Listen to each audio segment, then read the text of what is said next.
महिला आयोगाच्या अध्यक्षा रुपाली चाकणकर यांच्या कामाच्या पद्धतीवर मी अनेक वेळा टीका केलेली आहे। अगदी स्वारगेटच्या प्रकरणात सुद्धा आम्ही त्यांच्यावर टीका केली।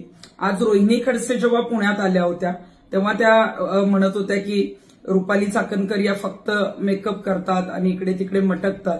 मला वाटतंय की महिला दिन नुकताच झालेला आहे। रोहिणी खडसे या सुद्धा एका पक्षाच्या प्रदेशाध्यक्ष आहेत। रुपाली चाकणकर त्या पक्षाच्या याच्या आधी प्रदेशाध्यक्ष राहिलेल्या आहेत। त्यांनी काही चुका केल्या कामाच्या तर निश्चितच आपण टीका केली पाहिजे, पण प्रत्येकाला ताई अभिव्यक्ती स्वातंत्र्य आहे।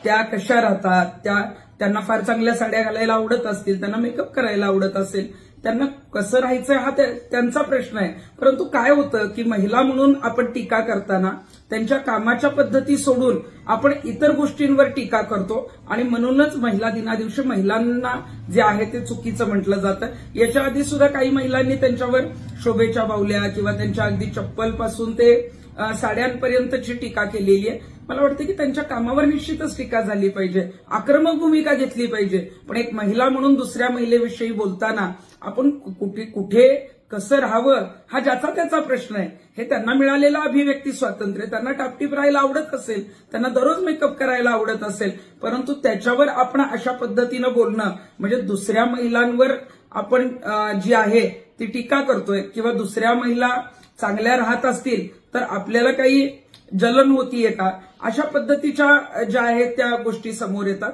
मला वाटतं यापुढे कुठल्याही महिला नेत्यांनी किंवा महिला कार्यकर्त्यांनी टीका करताना महिलांच्या कामाविषयी टीका कराव्यात, त्यांच्या चारित्र्याविषयी, त्यांच्या राहणीमानाविषयी, त्यांचं वैयक्तिक आयुष्य आहे त्या बाबतीत कुणीच बोलू नये।